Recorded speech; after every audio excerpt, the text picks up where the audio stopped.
याद रखना, किसी की जमीन जायदाद ना हड़पना, जितना तुम्हारा है उतने में खुश रहना, मेहनत करके कमाना बढ़ाना, दूसरे का एक रत्ती एक इंच जमीन जायदाद ना अपनाओ, क्योंकि ईश्वर के घर देर है अंधेर नहीं है। जब ईश्वर की लाठी चली तो धृतराष्ट्र का वंश नष्ट हो गया, पानी देने वाला कोई नहीं बचा। ईश्वर थोड़ा God mills grind slow but sure, विश्वास रखिएगा। ईश्वर की लाठी धीरे चलती है, ईश्वर की चक्की धीरे धीरे गेहूं पीसेगी पर पीसेगी जरूर।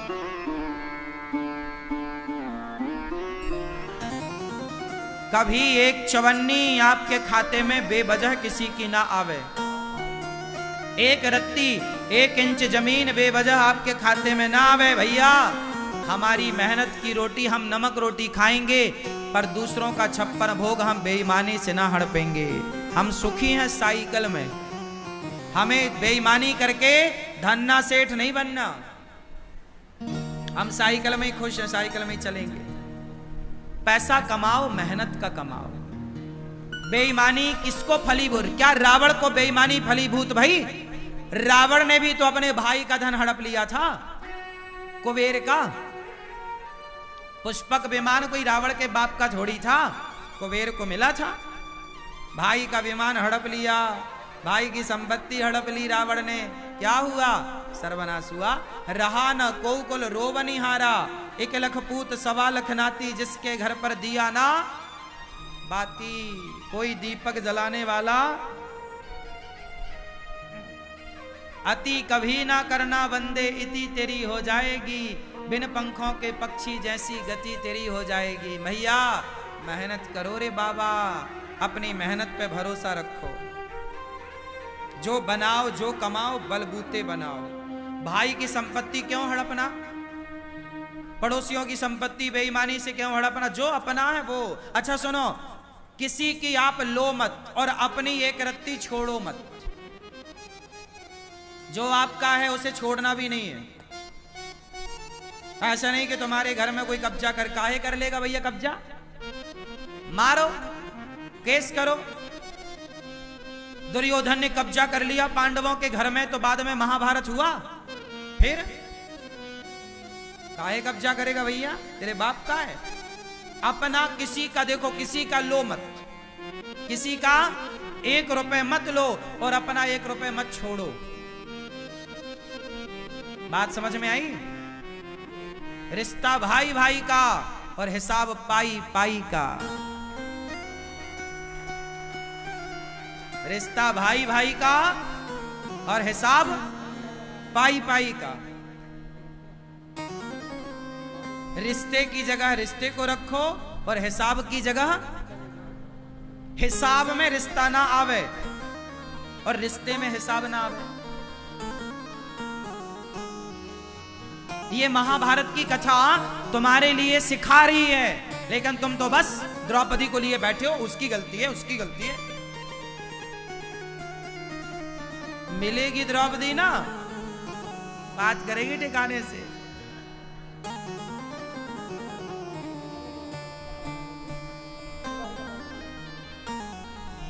क्यों भैया?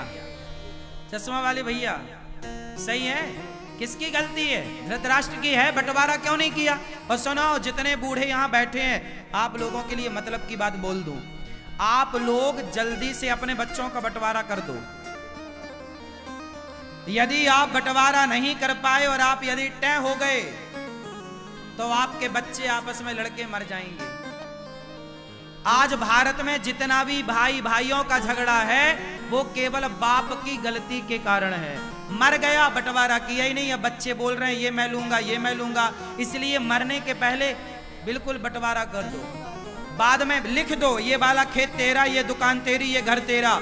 हाँ, लेकिन मेरे मरने के बाद तुम सब अपना अपना लेना। पर जीते जी साथ में रह सकते हो तो रहो, लेकिन कर दो।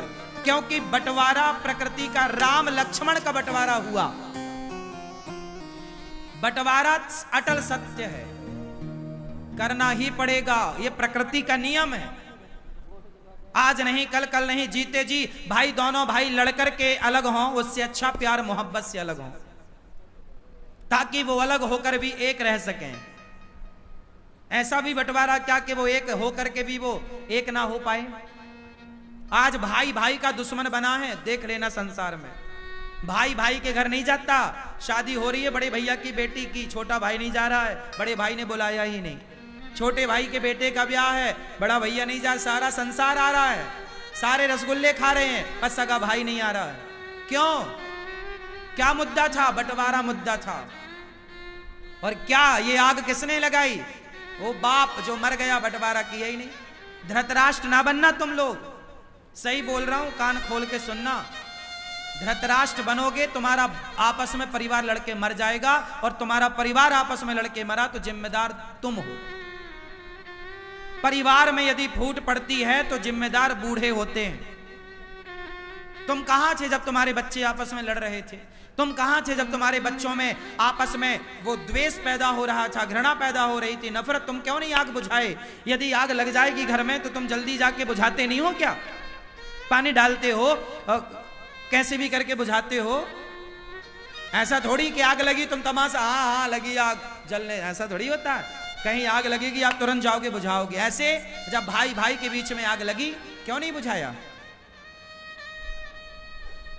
क्यों नहीं बुझाई? क्यों धधकने दी आग?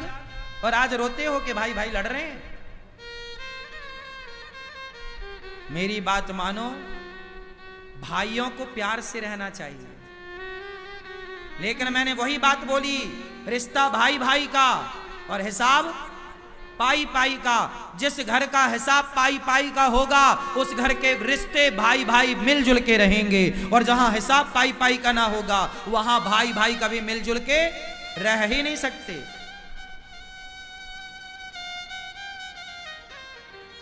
क्यों मैया, सही है कि गलत है? सास क्या करती है? बड़ी बहू को थोड़ा ज्यादा सोना दे देती है, छोटे बहू को थोड़ा कम सोना देती है। बाप क्या करता है? बड़े बेटे को थोड़ा ज्यादा जमीन जायदाद दे दिया, थोड़े कम। काहे भैया? तो औलाद तो तुम्हारी है, तुमने ही तो पैदा किया था। जब औलाद तुम्हारी पैदा तुमने किया, तो बंटवारे में फिर पक्षपात क्यों? बराबर क्यों नहीं?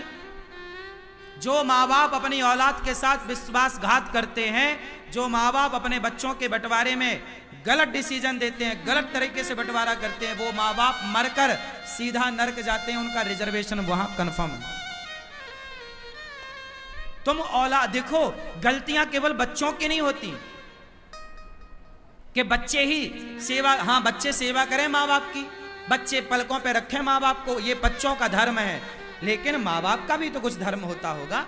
माँ बाप का धर्म यह है कि तुम बच्चों के साथ कोई पक्षपात ना करो, कोई पक्षपात नहीं। बंटवारा है तो दो। पहले के राजा लोग भी ऐसे ही करते थे, अपने राज्य के दो टुकड़े करते थे, एक हिस्सा एक बेटे को, दूसरा हिस्सा दूसरे बेटे को। राजा, अब देखो राम जी ने, पिता चले गए ना, तो राम जी ने बंटवारा किया। भाई बाप मर जाएगा तो बड़े भाई पिता की तरह होता है।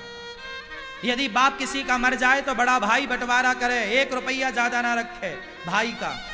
बड़ा भाई बाप बन के बंटवारा राम जी ने किया। मथुरा का राजा शत्रुघ्न जी को बनाया, लखनऊ के राजा लक्ष्मण जी को बनाया। लखनऊ क्या है? लक्ष्मणपुर है। लखनऊ लक्ष्मणपुर, लक्ष्मण जी को लखनऊ का राजा बनाया। अयोध्या के राजा राम बने, भरत जी को भी राजा बनाया। वो गए नहीं, रहे साथ में, लेकिन सत्ता तो राम ने दे दी। भाई अपना धर्म यही है, यही धर्म है। हिसाब पाई पाई का और रिश्ता भाई भाई का। पांडवों का सही सही बंटवारा होता तो ये महाभारत की स्थिति। क्यों जी, बात सही है? तो आप लोगों ने बंटवारा कर दिया कि नहीं? कि अभी भी सब चाबियां आपके पास हैं? कुछ चाबियां दे दो बच्चों को, बेचारे वो भी कमाए खाएं।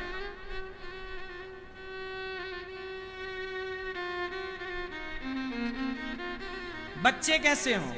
माँ बाप तो ऐसे हों कि परफेक्ट बंटवारा करें, पर बच्चे ऐसे हों कि बच्चे इतना सेल्फ डिपेंड बन जाएं, इतनी मेहनत करने वाले हों, इतने अच्छे हों कि उन्हें बाप की संपत्ति लेने की जरूरत ही ना पड़े, वो बाप से ज्यादा कमा करके दिखाएं, लड़ने की जरूरत ना पड़े। ऐसा बेटा हो। आपको बाप के टुकड़ों पे क्यों पलना है? आप मेहनत करके कमाओ। आप अपने बाप से भी ज्यादा कमा सकते हैं, आप में काबिलियत है तो, और नहीं है तो बाप जितना देगा वो भी तुम बेच के नाश कर दोगे। तो महाभारत का मूल कारण क्या है? बंटवारा ना होना। दूसरा कारण, महाभारत क्यों हुआ? भीष्म पितामह सबसे बलवान थे। जब द्रौपदी की साड़ी खिंच रही थी, जब पांडवों के साथ अधर्म हो रहा था, द्रौपदी के साथ अधर्म हो रहा था, जुआ में छल हो रहा था, तब पितामह भीष्म चुप क्यों थे? बच्चे गलत कर रहे हैं और घर का बूढ़ा चुपचाप तमाशा देख रहा है, तो महाभारत जरूर होगा। इसलिए बूढ़ों को धर्म के साथ खड़ा होना चाहिए। पितामह चुप क्यों थे? ये सवाल आज भी पितामह से पूछा जाता है। पितामह, जब द्रौपदी की साड़ी खिंच रही थी, आप चुप क्यों थे? क्यों नहीं दो थप्पड़ जमाया, तलवार निकाल के काट देते? एक दुशासन को काट देते तो 99 कटने से बच जाते। एक को काट देते तो 99 बच जाते। एक को नहीं काटा तो 99 और कट गए। इसलिए क्या पितामह का धर्म नहीं था कि दुशासन का हाथ पकड़ के 4 थप्पड़ जमाते गाल में? क्यों रे मूर्ख, भाभी के कपड़े उतारेगा? बोलो, क्या पितामह बलवान नहीं थे? अरे पितामह को इच्छा मृत्यु का वरदान था। पितामह सबसे दिग्गज बलवान थे। अपने गुरु परशुराम जी को युद्ध में संतुष्ट किया। क्या लगता, चूड़ फूक मारते ना दुशासन उड़ जाता। पितामह के सामने क्या बल था दुशासन का? बोला नहीं पितामह ने। महाभारत हुआ। जहां बोलने की जरूरत है ना, बोला करो, और जहां चुप रहने की जरूरत है वहां चुप रहा करो। गलती करी तो बाणों की सैया मिल गई। हाँ, तुम भले पितामह हो, पर कर्म दंड भोगना पड़ेगा। चलो बाणों की सैया लो, ये दंड था। चुप रहने का तमाशा है, और चुप रह लो। इसलिए चुप रहने की जरूरत नहीं है, बोलने की जरूरत है। कब तक चुप रहोगे? भारत का हिंदू चुपचाप बैठा है, इसलिए भारत के गांव के गांव आज हिंदुओं के कन्वर्ट हो गए, और कोई मुस्लिम धर्म अपना रहा है, कोई क्रिश्चियन बनता जा रहा है। पूरा भारत परिवर्तन धर्म परिवर्तन की आग में झुलस रहा है, और सारा हिंदू समाज चुपचाप भीष्म पितामह की तरह तमाशा देखने बैठा है। क्या आज भारत में धर्म परिवर्तन नहीं हो रहा है? बोलो जोर से। हो रहा है, पर तुम बैठे तो हो पितामह की तरह। कौन बोल रहा है? तुम्हारे बगल का भाई जो हिंदू था, रामलाल था, अब वो क्रिश्चियन हो गया है। क्या कर रहे थे आप? तब भी द्रौपदी की साड़ी उतर रही थी, और आज भी सनातन की साड़ी उतर रही है। तब भी पितामह चुप थे, आज भी सनातनी चुप है। कब बोलेगा भाई? कब बोलेगा? कहां बोलेगा? क्यों नहीं बोलेगा? आज भारत में करोड़ों, 1 लाख 2 लाख नहीं बोल रहा मैं, करोड़ों हिंदू क्रिश्चियन बन गए। ये बात सही है कि गलत है? गांव की गांव धर्म परिवर्तन हो गए। क्रिश्चियन जहां मंदिर थे वहां पर चर्च बन गई। गांवों में चर्च, हिंदुओं के गांव में चर्च बन गई। कहां थे आप? पितामह बन के बैठ। क्यों नहीं रोका? क्यों नहीं ये सरकारें बात करती इस बात पर? क्यों नहीं सरकारें एक्शन लेती? क्यों सरकार भी पितामह बन के बैठी है? चुपचाप बैठोगे, महाभारत होगा। इसलिए पाप करना तो पाप है, पर पाप को देखना भी सबसे बड़ा पाप है। पितामह ने द्रौपदी की साड़ी उतरते देखा, ये पाप था। तुम्हारे सामने कोई लड़की के कपड़े उतारे जा रहे हो, उसका अपमान किया जा रहा हो, या तो तुम उसकी रक्षा करो या देखो मत। तुम देख रहे हो मतलब पाप कर रहे हो।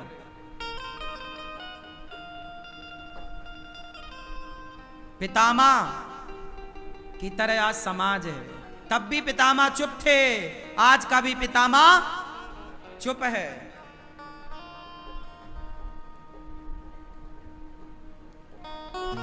महाभारत क्यों हुआ? पितामह की चुप्पी के कारण। महाभारत क्यों हुआ? तीसरा कारण जानो। महाभारत होने की तीसरी वजह है गांधारी। कौन? जोर से और जोर से। द्रौपदी तो याद है, गांधारी भूल गई? अभी याद दिलाता हूं। गांधारी का किरदार क्या है सुनना। गांधारी ये कौरवों की माता है, धृतराष्ट्र की धर्म पत्नी है। गांधारी का योगदान क्या सुनो।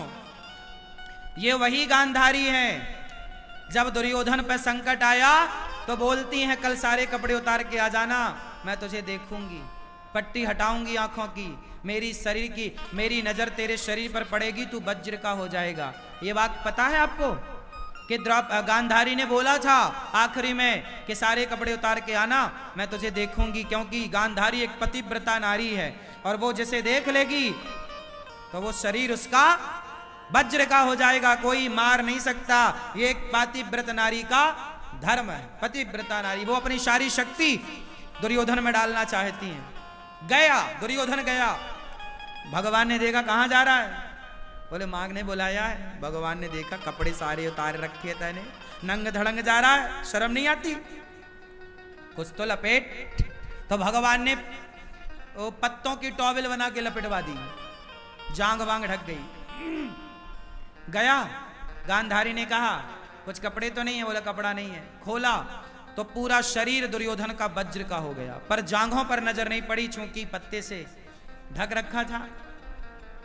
तो गांधारी ने कहा कि ये तूने, मैंने बोला था ना तू सारे कपड़े उतार के आना, ये टॉवेल क्यों लपेट रखा था? अरे बोले कन्हैया, बोले गांधारी बोले कन्हैया नहीं चाहता।